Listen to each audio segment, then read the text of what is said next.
Universitas Islam Negeri UIN Syarif Hidayatullah Jakarta berkomitmen menjadi kampus anti korupsi. Untuk itu, UIN Jakarta bersama Komisi Pemberantasan Korupsi KPK resmi menandatangani perpanjangan nota kesepahaman atau Memorandum of Understanding MOU tentang kerjasama dalam upaya pencegahan korupsi.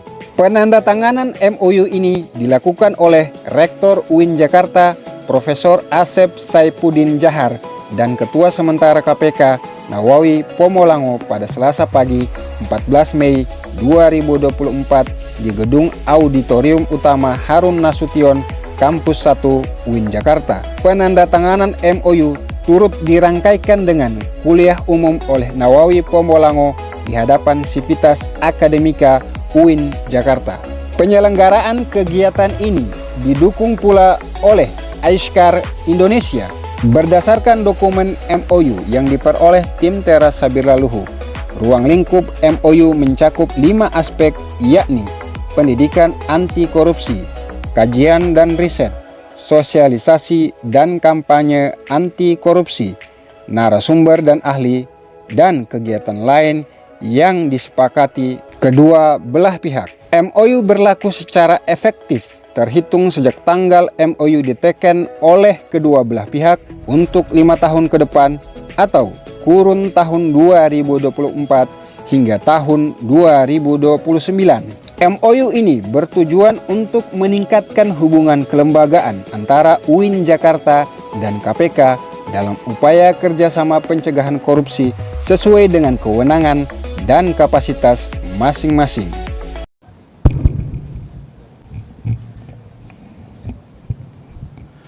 Bismillahirrahmanirrahim.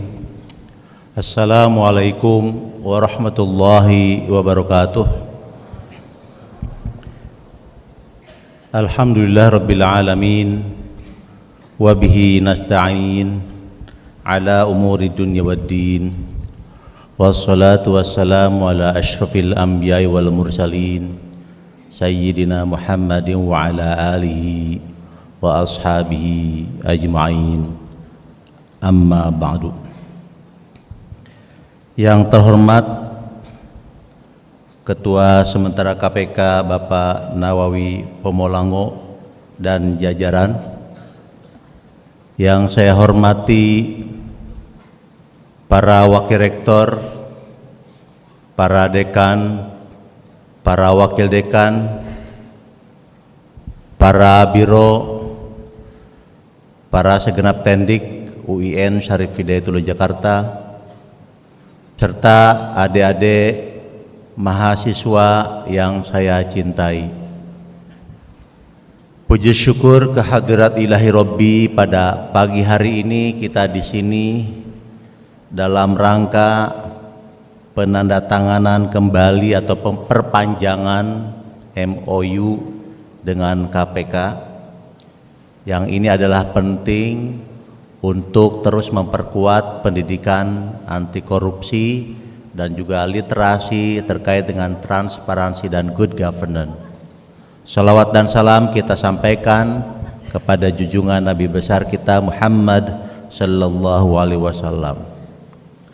Hadirin sekalian, tentu hal yang menjadi poin penting dengan kehadiran KPK adalah momentum setelah reformasi 1998 yang mungkin adik-adik mahasiswa yang sekarang duduk di sini mungkin relatif banyak belum lahir. Jadi Pak Ketua, mereka belum lahir, KPK itu lahir kapan dan penyebabnya apa? Jadi saya perlu jelaskan dulu adik-adik. Jadi sebelum 1998 kita ada namanya Orde Baru, yaitu suatu sistem pemerintahan yang dikenal cukup otoriter. Dan setelah 1998 kita masuk kepada reformasi, di mana kita masuk kepada demokrasi yang terbuka. Hasil dari reformasi itu adalah berdirinya Komisi Pemberantasan Korupsi yang mana masyarakat bisa melaporkan dan bagaimana sistem manajemen ataupun juga pemerintahan dan organisasi di bawah negara dikontrol secara ketat. Itu kira-kira secara kesimpulannya.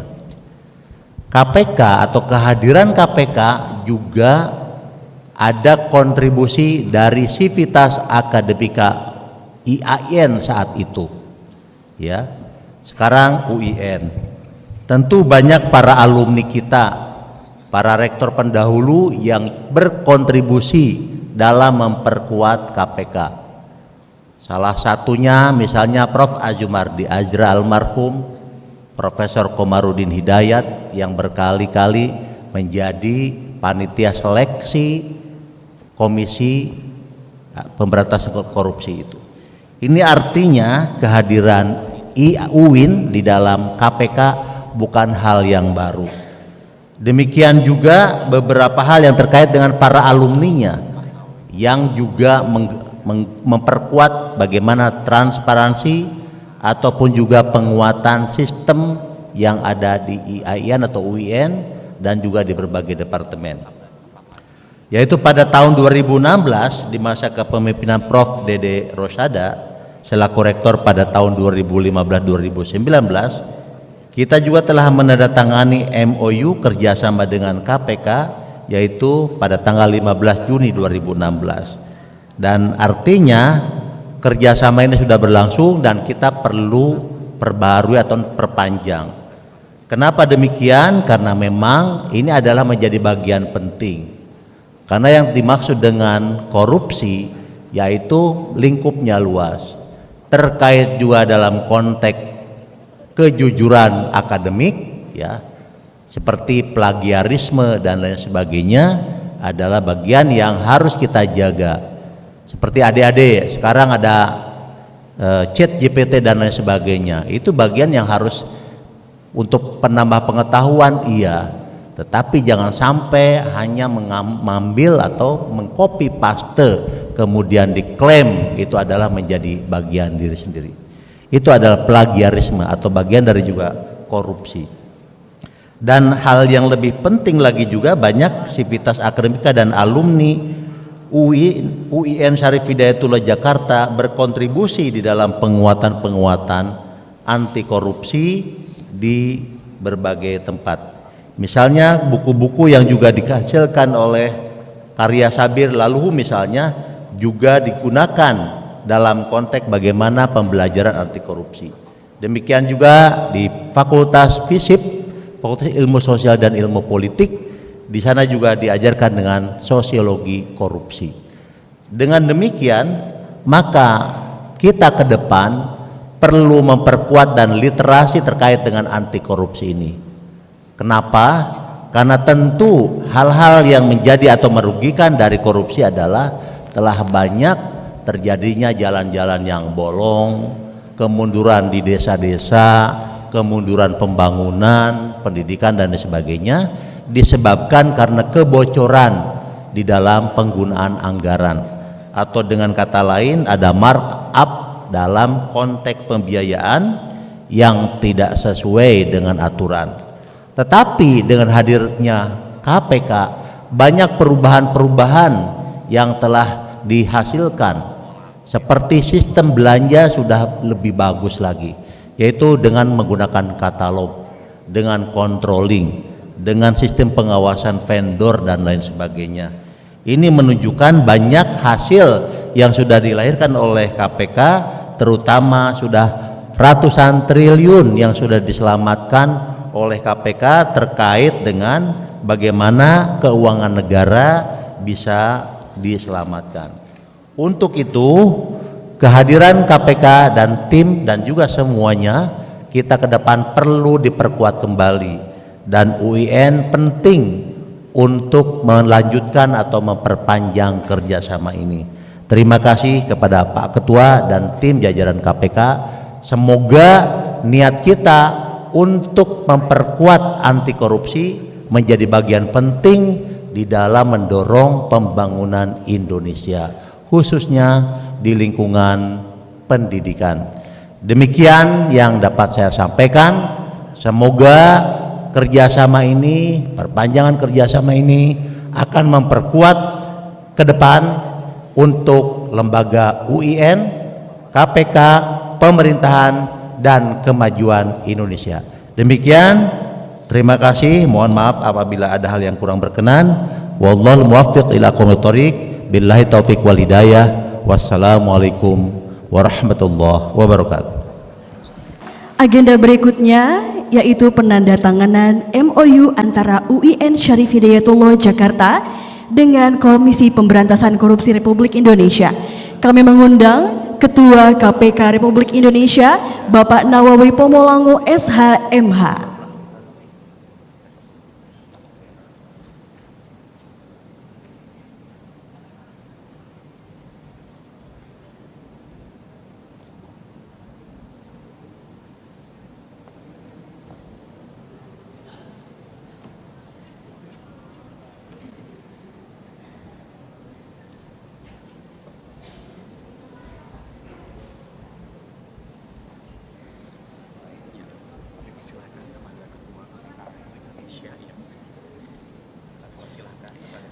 Kami persilakan kepada Ketua KPK Republik Indonesia untuk dapat menandatangani MOU dan dilanjutkan oleh pemberian cenderamata.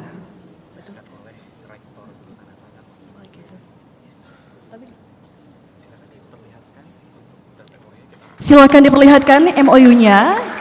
Kami persilakan kepada tim dokumentasi untuk mengabadikan momen tersebut. Kami harap kerjasama ini dapat bermanfaat bagi kedua lembaga, yaitu UIN Jakarta dan KPK Republik Indonesia. Selanjutnya, pemberian plakat.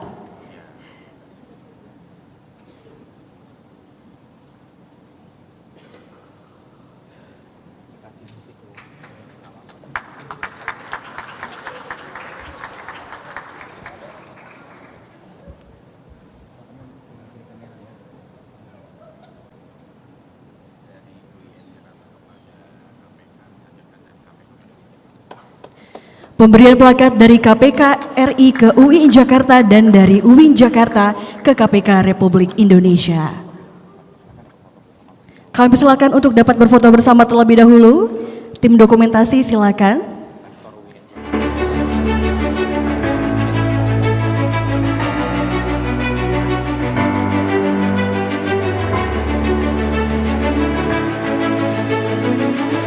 Rektor UIN Jakarta didampingi Wakil Rektor dan jajaran pimpinan universitas.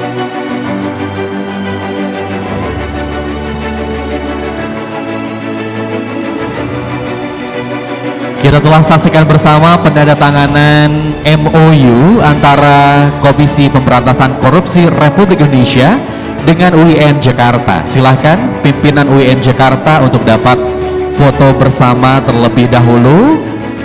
Rektor, para wakil rektor, para dekan, dan para kepala biro mohon dapat bergabung di area panggung untuk melaksanakan sesi dokumentasi. Momen yang begitu spesial, tentunya sebuah kehormatan bagi UIN Jakarta telah hadir di tengah-tengah kita, yaitu Ketua Komisi Pemberantasan Korupsi Republik Indonesia. Mari kita berikan tepuk tangan yang paling meriah untuk KPK dan UIN Jakarta.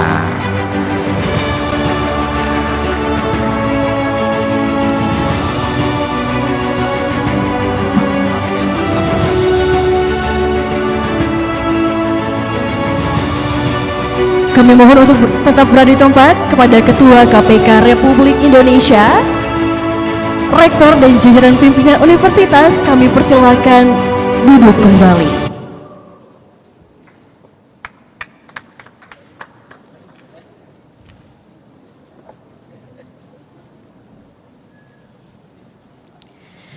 Hadirin yang berbahagia, marilah kita dengarkan kuliah umum dengan tema Sinergi KPK RI dan Peran Lembaga Pendidikan dalam Pemberantasan Korupsi yang akan disampaikan oleh Ketua Komisi Pemberantasan Korupsi Republik Indonesia, Bapak Nawawi Pomolango SH.MH.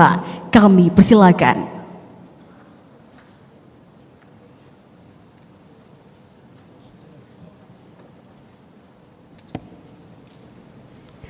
Bismillahirrahmanirrahim. Assalamualaikum warahmatullahi wabarakatuh. Yang kami hormati Rektor Profesor Asep Saifuddin Jahar MA PhD, para wakil rektor,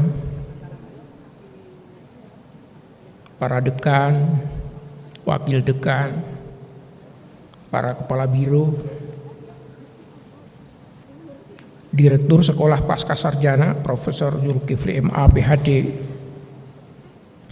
Ketua Lembaga Penjaminan Mutu Profesor Dr. Kamami MA, dan Ketua Lembaga Penelitian dan Pengabdian kepada Masyarakat Profesor Amalia Fauzia PhD, Deputi Informasi Data pada Komisi Pemberantasan Korupsi Pak Eko Mariono, dan seluruh jajaran Komisi Pemberantasan Korupsi yang bersama-sama saya hadir pada pagi hari ini. Adik-adik mahasiswa yang kami banggakan, puji syukur alhamdulillah pagi hari ini saya bisa ada di sini dengan jajaran saya dalam giat penandatanganan MOU yang sebenarnya tadi sudah disampaikan Pak Rektor merupakan perpanjangan daripada MOU yang sebelumnya sudah ada.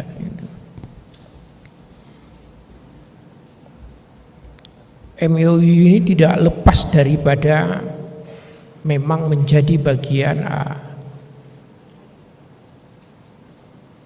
bidang kerja Komisi Pemberantasan Korupsi sebagaimana diamanatkan dalam pasal 28 Undang-Undang 30 2002 sebagaimana yang direvisi dengan Undang-Undang 19 2019, bahwa Komisi Pemberantasan Korupsi dapat mengadakan kerjasama dengan pihak lain dalam rangka pengembangan dan pembinaan organisasi Komisi Pemberantasan Korupsi. Wujud yang kita tanda tangani tadi merupakan wujud daripada atau implementasi dari pasal 28 Undang-Undang Komisi Pemberantasan Korupsi. Samping itu pada pagi hari ini kami diminta untuk bisa menyampaikan kuliah umum itu. Sebuah kegiatan yang mohon maaf Pak Rektor dan jajaran, biasanya giat yang semacam ini sering saya minta dua wakil pimpinan di KPK, itu biasanya Bapak Nurul Gufron dan Bapak J. Tanak, untuk hadir dalam kegiatan-kegiatan semacam ini. Tapi untuk UIN ini saya sangat berkeinginan untuk datang langsung ke UIN gitu.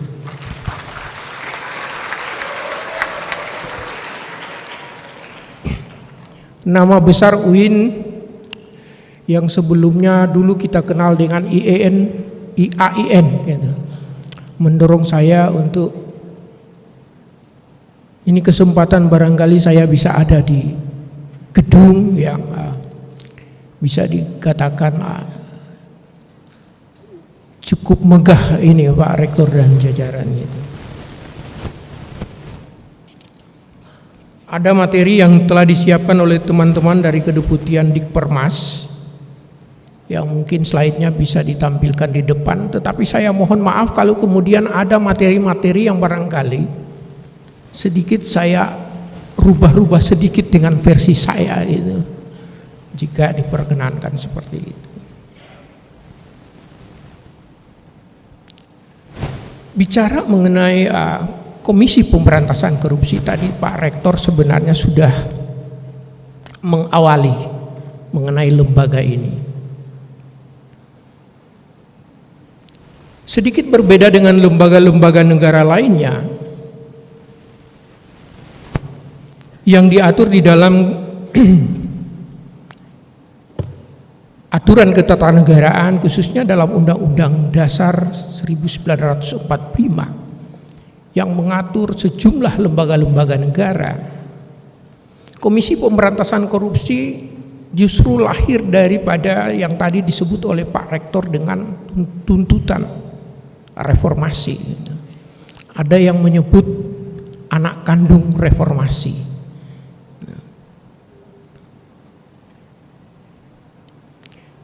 Pasal 3 daripada Undang-Undang Nomor 19 2019 merumuskan tentang apa Komisi Pemberantasan Korupsi itu. Disebutkan bahwa Komisi Pemberantasan Korupsi adalah lembaga negara dalam rumpun kekuasaan eksekutif yang dalam melaksanakan tugas dan wewenangnya bersifat independen dan bebas dari pengaruh kekuasaan manapun. Sebenarnya rumusan dari pasal 3 Undang-Undang 19 2019 ini hampir mirip dengan rumusan pasal 3 dari Undang-Undang KPK sebelumnya, Undang-Undang 30 2002. Hanya ada penambahan frasa kata, frasa. Kalau dalam Undang-Undang 30 2002 hanya disebutkan bahwa KPK adalah lembaga negara yang dalam menjalankan tugas dan kewenangannya bersifat independen dan bebas dari pengaruh kekuasaan lainnya. Dalam Undang-Undang 19 2019 ada penambahan kata yang tadi kami katakan dalam rumpun kekuasaan eksekutif. Jadi kalau versi 30 2002 KPK itu ibarat lembaga negara yang ada di awan-awan, di sela-sela, apakah kekuasaan yudikatif, apakah legislatif, apakah eksekutif. Tetapi kemudian dengan produk putusan Mahkamah Konstitusi menyebut bahwa karena kerja-kerja KPK ini merupakan kerja-kerja dalam fungsi eksekutif, maka seyogianya lembaga ini dimasukkan ke dalam rumpun kekuasaan eksekutif. Itulah kemudian maka dalam pasal 3 Undang-Undang Nomor 19 2019 ditambahkan frasa KPK adalah lembaga negara dalam rumpun kekuasaan eksekutif yang dalam menjalankan tugas dan kewenangannya bebas dari kekuasaan lainnya. Apa efek daripada kemudian ini dimasukkan ke dalam rumpun kekuasaan eksekutif? Yang tadinya tidak disebutkan demikian, sekarang disampaikan bahwa KPK itu ada dalam rumpun kekuasaan eksekutif. Konsekuensinya sebagaimana dijabarkan di dalam pasal 1/6. Pasal 1/6 dari Undang-Undang 19 2019 antara lain menyebutkan bahwa pegawai Komisi Pemberantasan Korupsi adalah aparatur sipil negara. Konsekuensinya masuk ke dalam rejim ASN. Kemudian di dalam pasal 69 huruf B besar, 69 B huruf C disebutkan bahwa penyelidik, penyidik, pegawai Komisi Pemberantasan Korupsi dapat diangkat sebagai aparat sipil negara dalam waktu 2 tahun setelah berlakunya undang-undang ini. Jadilah KPK, pegawai-pegawai KPK yang sebelumnya adalah aparat negara di luar rejim daripada aparatur sipil negara, kemudian harus beradaptasi dengan segala instrumen yang berkaitan dengan peraturan aparat sipil negara.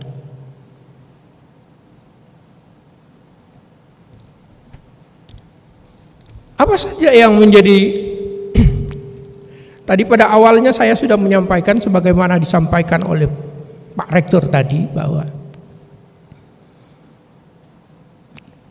tuntutan reformasi untuk melahirkan Komisi Pemberantasan Korupsi ini kemudian diamanatkan di dalam pasal 43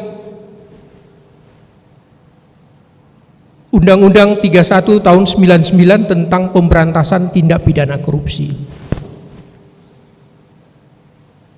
Di situ disebutkan bahwa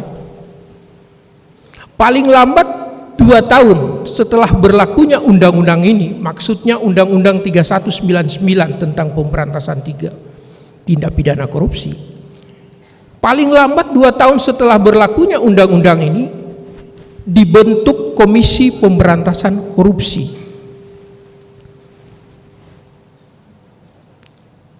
Kapan berlakunya Undang-Undang Tindak Pidana Korupsi 3199? Undang-undang itu berlaku pada 19 Agustus tahun 1999.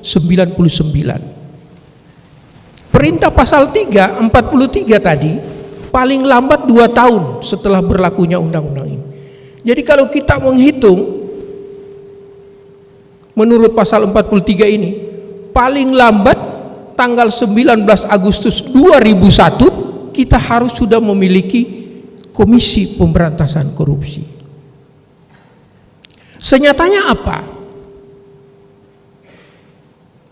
19 Agustus 2001 tetap belum ada yang namanya Komisi Pemberantasan Korupsi itu.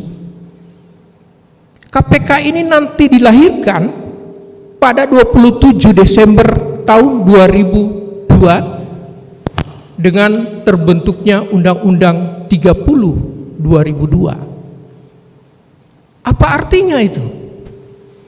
Artinya bahwa KPK ini dilahirkan lewat waktu, dari waktu yang ditentukan oleh undang-undang. Undang-undang bilang 2 tahun paling lambat setelah berlakunya Undang-Undang Tindak Pidana Korupsi. Lewat waktu 1 tahun 4 bulan baru KPK lahir. Tidak salah kemudian ada orang-orang, para pemerhati, penggiat anti korupsi yang mengatakan bahwa sepertinya anak kandung reformasi ini menjadi anak yang tidak diharapkan, seperti itu. Terlambat lahir. Konon karena banyaknya masih ada komponen yang sebenarnya tidak terlalu respon dengan perlu dibentuknya Komisi Pemberantasan Korupsi ini.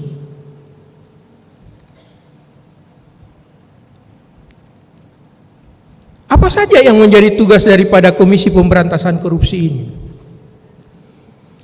Paling tidak ada 6 tugas pokok yang diembankan oleh undang-undang kepada Komisi Pemberantasan Korupsi. Dirumuskan di dalam pasal 6 daripada Undang-Undang 19 2019.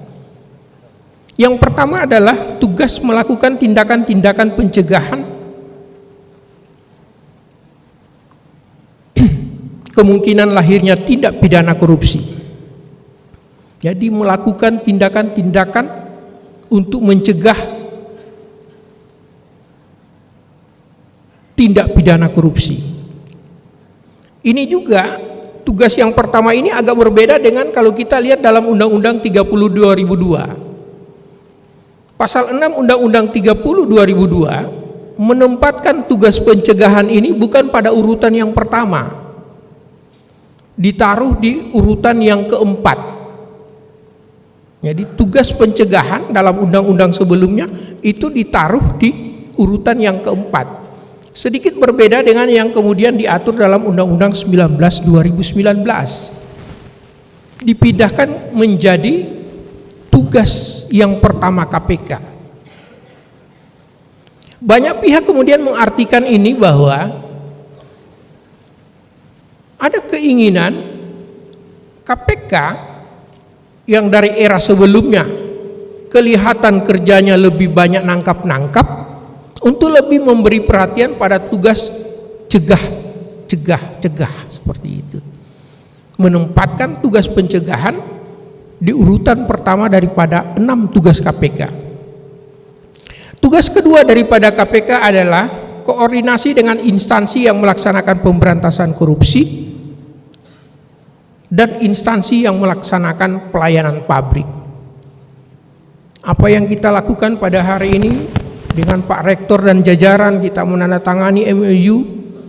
Ini adalah bagian tugas yang pertama tadi, kaitannya dengan tugas-tugas pencegahan korupsi dan tugas-tugas yang berkenaan dengan koordinasi dalam upaya-upaya pemberantasan korupsi. Tugas yang ketiga daripada KPK adalah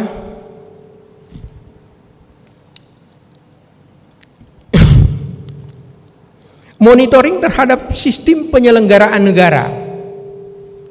Apa yang dimaksud dengan tugas monitoring terhadap sistem penyelenggaraan negara ini? Dengan tugas ini KPK melakukan kajian-kajian terhadap segala kebijakan yang dikeluarkan oleh pemerintah. Misalnya kajian tentang bansos. Sejumlah kebijakan pemerintah itu dilakukan kajian oleh pemerintah.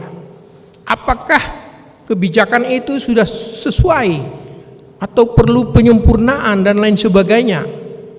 Itu yang dimaksud dengan tugas monitoring terhadap sistem penyelenggaraan negara. Pada pemerintahan baru ini kita sering didengarkan dengan program makan siang gratis gitu. Nah, ini barangkali akan menjadi bagian dari teman-teman di Deputi Monitor KPK untuk melakukan kajian juga terhadap kebijakan yang kalau nanti akan dijalankan itu. Tugas berikutnya daripada Komisi Pemberantasan Korupsi adalah supervisi terhadap instansi yang melaksanakan pemberantasan korupsi. Nah, ini tugas ini berhubungan kami dengan kepolisian dan kejaksaan. Ada perkara-perkara yang dalam penanganan dari teman-teman di kepolisian, di kejaksaan dan lain sebagainya, ada hambatan-hambatan dalam kegiatan penanganannya dan lain sebagainya. KPK kemudian ditugaskan untuk melakukan supervisi. Jika ada penanganan perkara tindak pidana korupsi yang dilakukan oleh teman-teman APH lainnya itu yang mengalami kendala dan sejumlah persoalan lainnya dalam penanganannya.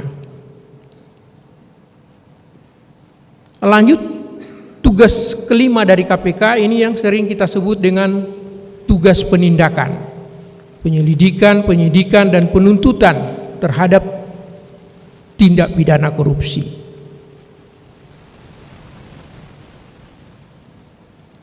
Ini yang sering terdengar. Kalau dengar ada OTT, OTT itu hanya bagian kecil daripada tugas-tugas penindakan yang dilakukan KPK. Dan yang terakhir tugas dari KPK, tugas yang keenam adalah melaksanakan penetapan atau putusan hakim atau pengadilan yang telah berkekuatan hukum yang tetap. Seperti itu. Eksekusi, tindakan-tindakan untuk melakukan penetapan atau putusan pengadilan yang telah berkekuatan hukum tetap. Saya belum tahu kalau dengan UIN ini pernah ada enggak aset-aset yang kita rampas dari para narapidana dalam perkara tipikor yang ada di wilayah Tangerang Selatan ini yang barangkali kita pernah. Itu bisa dengan tugas yang terakhir ini KPK bisa PSP-kan gitu, menghibahkan ya barang rampasan itu dengan tentu dengan persetujuan daripada Dirjen Kekayaan Negara kepada lembaga atau instansi yang membutuhkannya gitu. Dengan ini saya, Pak Rektor, bukan berharap bahwa nanti ada aset-aset koruptor di daerah sini yang kemudian kita berharap malah tidak ada muncul praktek-praktek semacam itu. Tetapi kalau ada, itu bisa kemudian dengan kemasan MOU kita ini UIN bisa mengajukan kemudian permohonan agar aset yang ada di wilayah ini barangkali barang rampasan ini bisa di PSP-kan kepada UIN. Seperti itu barangkali. Lanjut kita bicara sedikit mengenai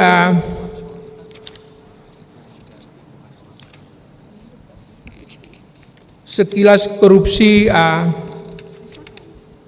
belakangan ini.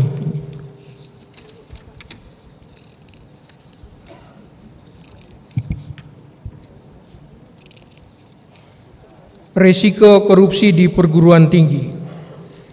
Ini kita tampilkan sedikit Pak Rektor dan jajaran sebagian realita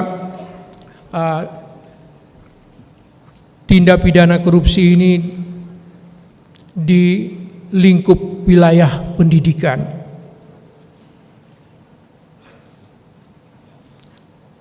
Inilah yang menjadi tugas ke depannya Pak Rektor dan jajaran.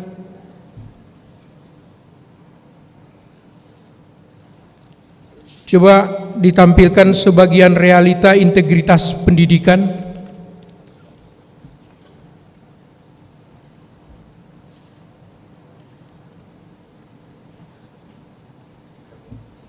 Ini yang saya maksudkan Pak Rektor dan jajaran, cermin yang kita dapatkan dari giat-giat KPK dalam kaitannya dengan ekstrimnya tindak pidana korupsi yang telah merasuki lembaga-lembaga pendidikan di negeri kita. Sejumlah pimpinan perguruan tinggi, baik negeri swasta,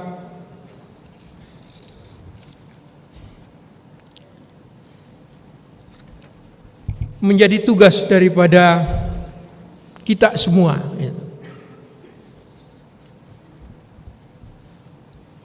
Untuk melenyapkan ini dari dunia pendidikan kita. Adik-adik mahasiswa yang saya banggakan, kita ingin menampilkan sedikit mengenai contoh perilaku koruptif di dunia mahasiswa. Saya agak-agak percaya bahwa mudah-mudahan di UIN ini nggak ada yang seperti ini. Ini contoh perilaku koruptif. Proposal palsu,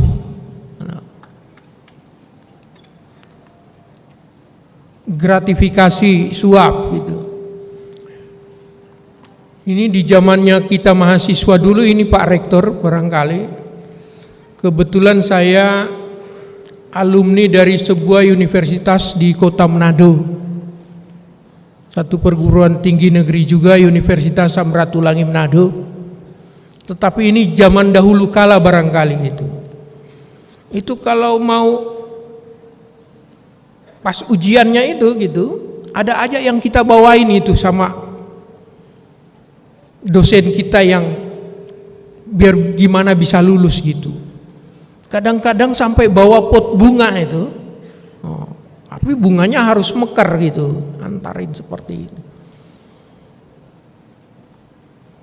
Tapi kita percaya bahwa apa yang dulu pernah ada itu nggak pernah ada lagi terlebih lagi di UIN yang kita banggakan ini gitu. Markup uang kuliah, uang buku itu. Kemarin ada pada satu universitas, kemudian ada ini dari beberapa mahasiswa protes terhadap tingginya biaya pendidikan.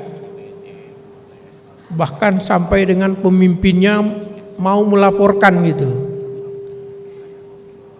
Penyalahgunaan dana beasiswa, terlambat. Nah, ini artinya terlambat masuk kuliah menjadi kebiasaan gitu.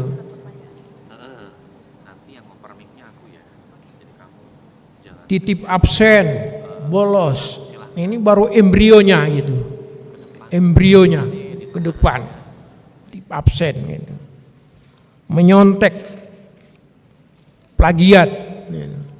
Nah, plagiat ini sudah kita tahu itu. Kadang-kadang skripsi yang mahasiswa tahun 2000 kok bisa muncul lagi di 2024 gitu. Cuman covernya aja yang lebih cantik yang 2024 pastinya gitu. Pasti akan lebih ini. Dan tanda tangan dari para pembimbingnya tentu akan menjadi berbeda dengan yang 2020. Kali lagi kita berharap bahwa ini tidak ada di lingkungan dari jajaran UIN. Tridharma perguruan tinggi. Ini ada pendidikan, pengabdian masyarakat, penelitian. Kita terus berharap bahwa ini menjadi komitmen MOU kita dengan pihak UIN, bagaimana meningkatkan upaya pendidikan, pengabdian masyarakat, penelitian dengan memisahkan dari perilaku-perilaku yang anti korupsi.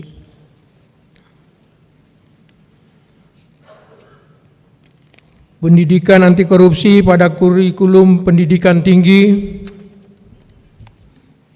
Ini kita terus berharap dengan Kementerian Pendidikan, dengan Pak Menteri, kalau untuk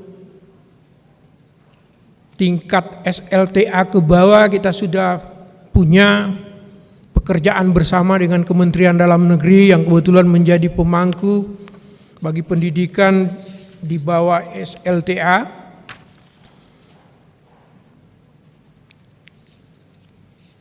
Begitu juga dengan penguatan integritas ekosistem oleh pimpinan perguruan tinggi.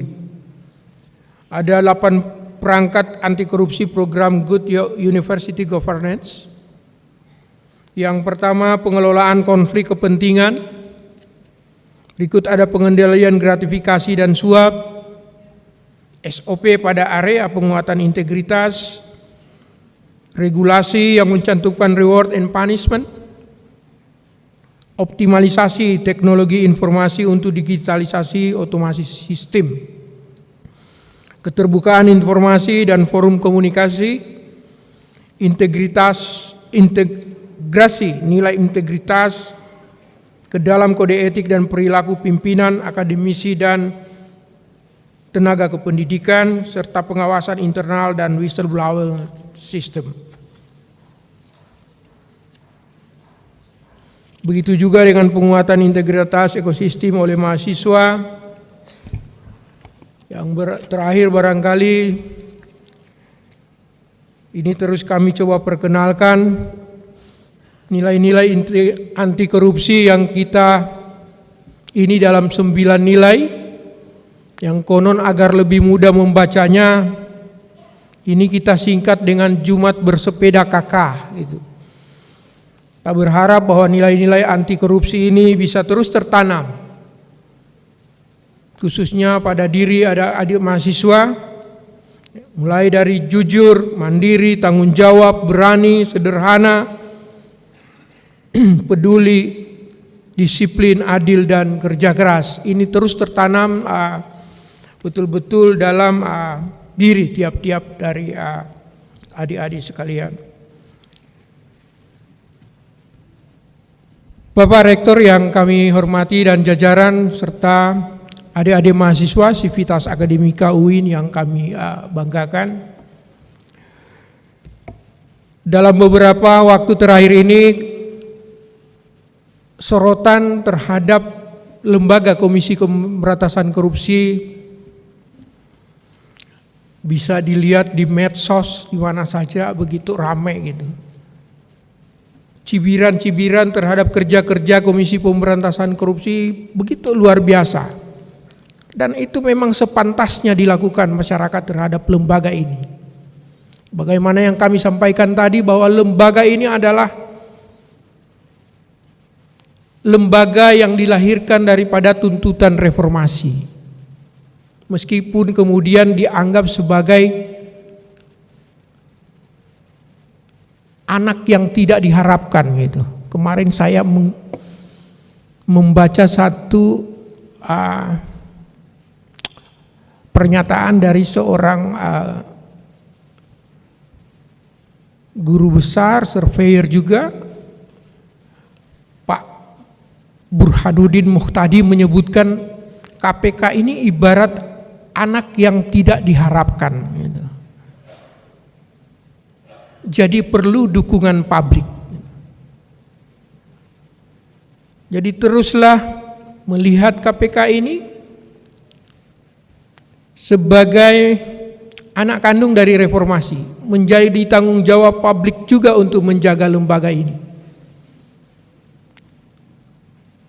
Tanggung jawab itu harus diimplementasikan dalam bentuk kritik dan lain sebagainya untuk membangun lembaga ini.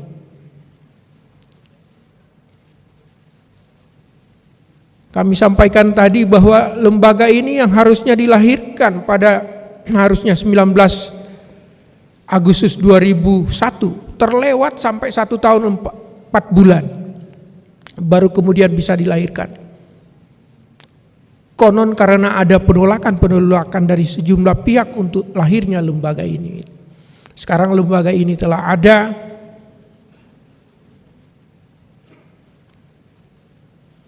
Kita semua harus ada di belakang dari lembaga ini untuk penguatannya.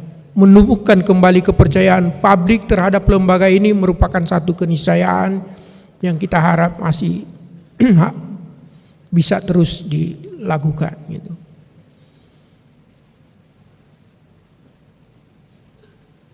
Tanpa bermaksud mencari alasan daripada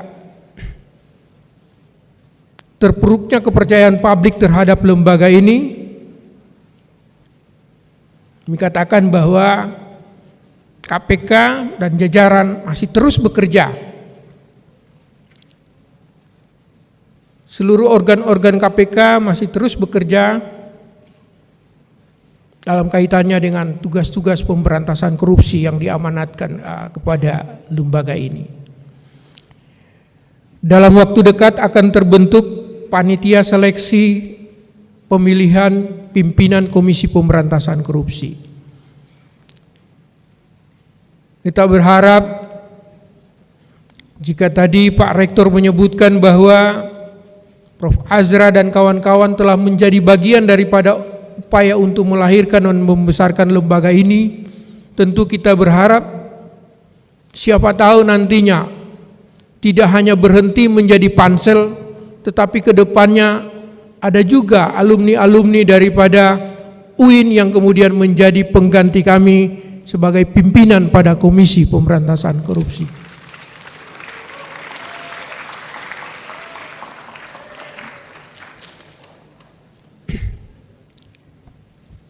Tentu syaratnya ya belum ada tentu adik-adik mahasiswa yang usia 50 di sini gitu ya.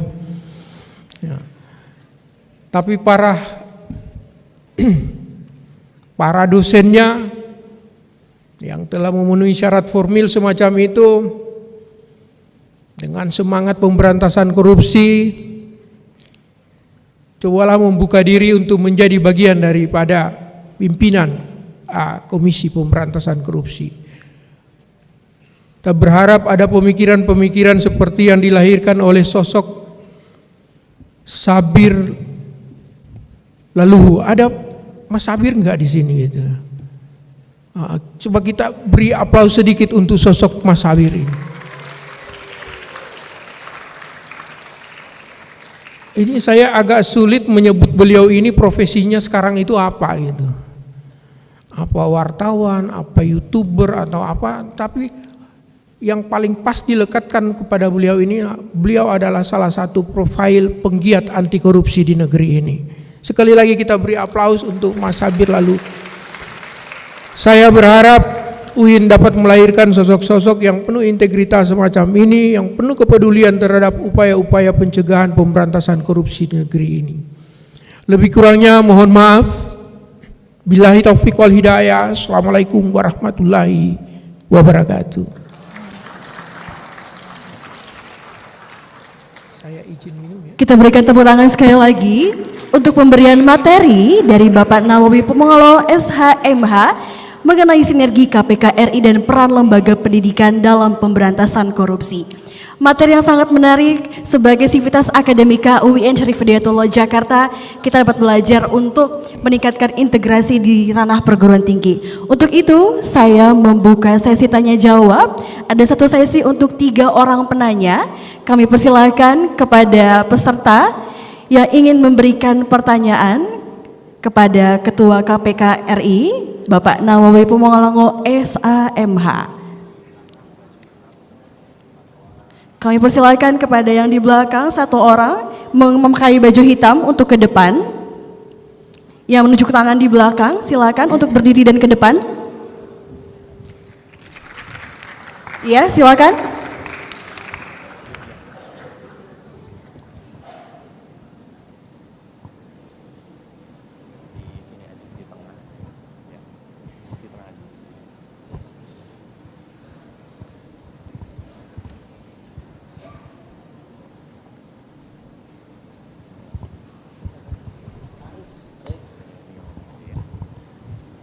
Bismillahirrahmanirrahim. Assalamualaikum warahmatullahi wabarakatuh. Perkenalkan, nama saya Bayu Haji Pamungkas dari Prodi Jurnalistik Fakultas Dakwah dan Ilmu Komunikasi.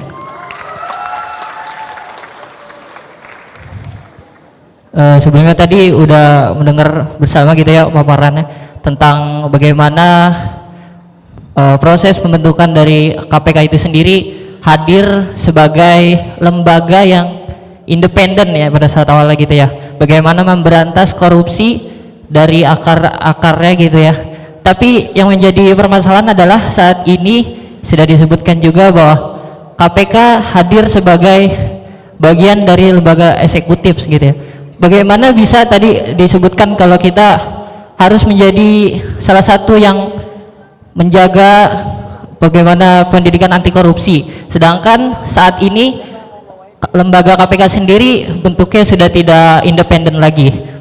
Mungkin itu saja. Terima kasih. Wassalamualaikum warahmatullahi wabarakatuh. Waalaikumsalam. Kami persilakan untuk kembali ke tempat. Pertanyaan kami tampung terlebih dahulu. Berikutnya kami persilakan kepada audiens yang di belakang menggunakan baju batik laki-laki, silakan untuk maju.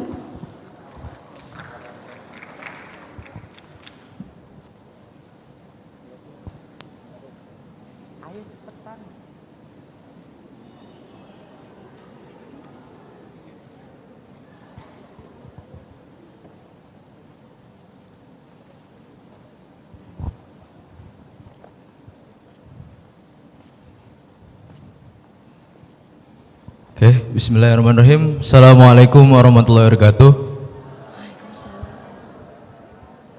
Nama saya Rais Rahman, saya dari Fakultas Dirosat Islamiyah semester 4. Ingin menanya nih, tadi kan ke-highlight beberapa perilaku koruptif itu. Yang ke-highlight tuh mungkin di bagian terlambat. Di Indonesia ini kan udah kayak menormalisasi hal-hal terlambat gitu, meremehkan waktu. Apalagi kan tadi di undangan kami mahasiswa ini datang ke sini jam 8.30 namun baru mulai jam 9-an gitu. Nah, kita ini harus mungkin melihat ke negara-negara maju bagaimana mereka itu sangat menghargai waktu ya. Bagaimana mereka itu sangat gencar banget sama waktu. Nah, ini karena tadi Bapak Nawawi ini membahas tentang koruptif yang mengarah kepada waktu ini, berikanlah Pak solusi buat masyarakat Indonesia ini biar nggak terlalu ini loh Pak, ngaret-ngaret mulu ya. Apalagi ada istilah WIC, waktu Indonesia Ciputat. Nah, itu paling nggak serak banget gitu loh Pak. Terima kasih Pak. Assalamualaikum warahmatullahi wabarakatuh. Baik, terima kasih. Silakan kembali ke tempat. Satu pertanyaan terakhir. Wow, begitu banyak ya yang antusias. Silakan untuk menurunkan terlebih dahulu semuanya.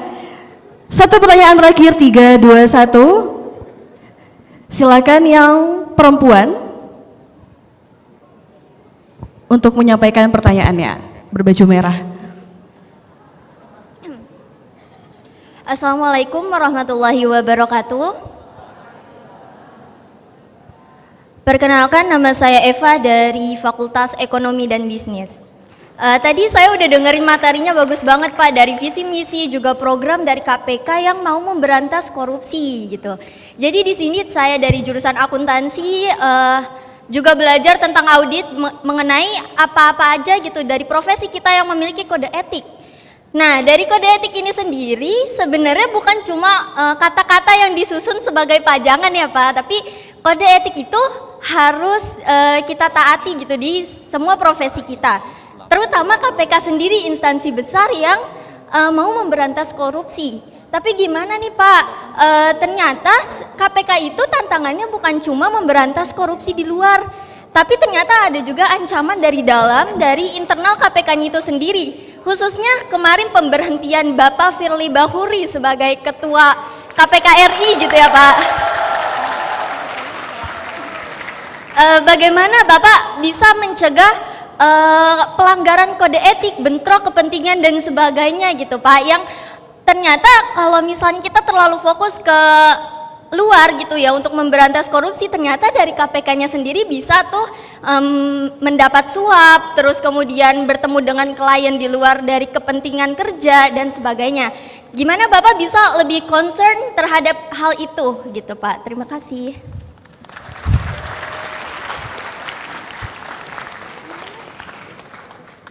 Baik, sudah ada 3 pertanyaan. Sebagai informasi dari pertanyaan kedua, acara dimulai pada pukul 9. Memang tertulis di jadwal pukul 8.30, namun itu adalah masa registrasi atau masa kedatangan peserta untuk masuk ke dalam ruangan. Jadi acara bukan dimulai pada pukul 8.30. Berikutnya, pertanyaan pertama, KPK hadir sebagai lembaga eksekutif. Bagaimana KPK menjadi lembaga pendidikan anti korupsi, sementara KPK sudah berubah menjadi lembaga eksekutif? Kami persilakan kepada Bapak Nawawi Pomolango untuk menjawab pertanyaan pertama.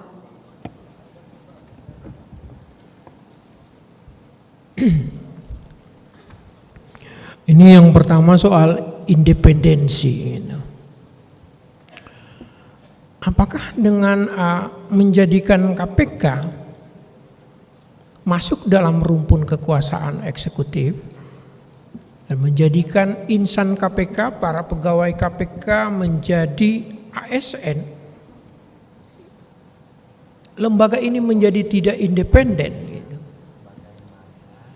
Tadi saya menyampaikan bahwa rumusan selengkapnya dari pasal 3 itu menyebutkan bahwa Komisi Pemberantasan Korupsi adalah lembaga negara dalam rumpun kekuasaan eksekutif yang dalam menjalankan tugas dan kewenangannya bersifat independen dan bebas dari pengaruh kekuasaan manapun. Jadi independensi itu masih tetap dilekatkan gitu. Siapa yang harus menjaga independensi itu? Insan KPK sendiri itu harus berani terus menjaga independensi itu. Jangan mau diintervensi, jangan mau dimasuki pengaruh-pengaruh dalam kaitan dengan pelaksanaan tugas dan kewenangannya itu. Beberapa waktu yang lalu saya bersama Deputi Informasi Data juga menghadiri undangan daripada lembaga anti rasuah di Hong Kong, ICAC. ICAC itu akronim yang pertama, I itu langsung Independent Commission Anti Corruption, itu di Hong Kong. Kita duduk itu menghadiri acara ulang tahun ICAC yang ke-50. Kami duduk bersama-sama dengan para pemimpin lembaga anti rasuah yang ada di Asia Tenggara, dari Brunei, Singapura, Malaysia. Kita ngobrol-ngobrol apa yang paling penting daripada sebuah lembaga seperti ini. Dari setiap cerita yang dimunculkan oleh teman-teman komisioner lembaga-lembaga anti korup itu, satu hal yang terpenting memang daripada sebuah lembaga seperti KPK ini adalah soal independensi. Jangan dilihat ke mejanya gitu. KPK ini sejak jadi ASN ini, Pak Rektor dan jajaran, itu belakangan ini sekarang kalau tanggal 17 itu, setiap tanggal 17 udah udah ikut-ikutan pakai itu loh, kayak kemeja korpri, tapi dibikin sendiri kita. Jadi batik korpri yang agak beda-beda lain gitu. Nah ini kalau sudah ngomong begitu teman-teman KPK pada senyum-senyum itu. Kebetulan batiknya itu, batik korpri KPK itu rada-rada mirip dengan seperti batik yang saya pakai waktu umroh gitu, waktu rombongan umroh gitu. Tetapi bukan berarti dengan kemasan pakaian yang kita pakai ini kita kemudian tidak independen lagi gitu. Independen itu harus dijaga, dan itu harus dijaga oleh seluruh jajaran KPK, dan terus dibungkus tadi yang disebutkan oleh Prof. Burhanuddin Muqtadi. Kawal, dukung lembaga KPK itu, jaga independensinya, seperti itu. Tidak berlebihan kemudian kalau saya berharap ke depannya, ini sudah termasuk dengan pertanyaan gimana bisa menciptakan lembaga-lembaga yang independen itu ke depannya. Dengan pertanyaan yang nomor 2 juga sudah berkaitan, gimana bisa menciptakan gitu. Ya dimulailah dari pansel ini. Kalau pansel ini betul-betul nanti akan terdiri dari orang-orang yang betul memahami tentang konsep pemberantasan korupsi di negeri ini. Orang-orang yang betul-betul kompeten, penuh integritas, kepedulian terhadap pemberantasan korupsi.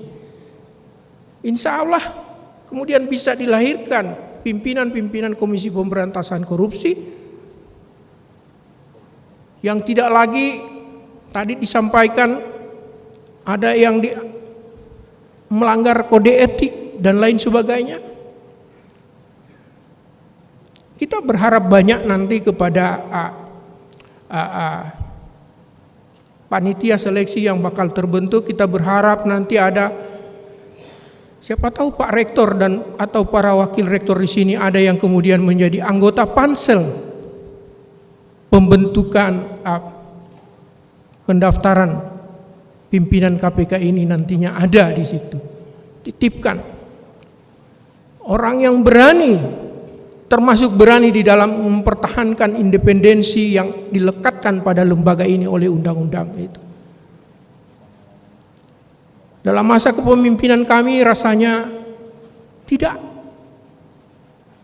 ada upaya-upaya untuk melakukan intervensi terhadap kerja-kerja tugas dan lembaga ini.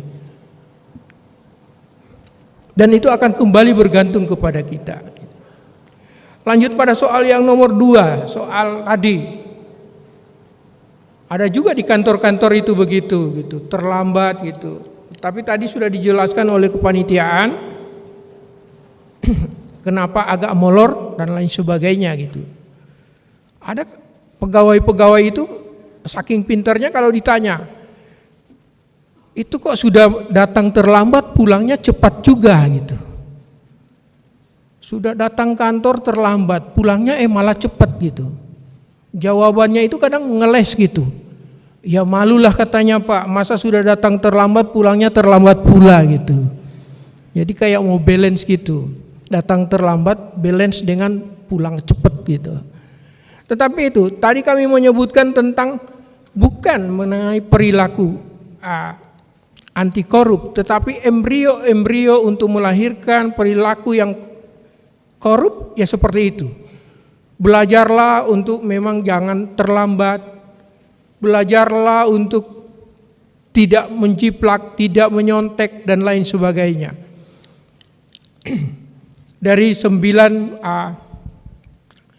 perilaku anti korup yang kami sebutkan dengan singkatan Jumat bersepeda kakak tadi gitu. Kode etik yang terakhir, mengenai kode etik kami sudah sampaikan tadi gitu. Ya kita berharap banyak nanti bukan bagaimana KPK, pimpinan KPK menjaga gitu, tetapi bagaimana kita berharap pemerintah melalui pansel DPR ke depannya nanti bisa melahirkan betul-betul pimpinan yang bukan saja berintegritas, tapi kemudian bisa menularkan mengenai segala integritas, kompeten, tidak ada vested interest terhadap kaitannya dengan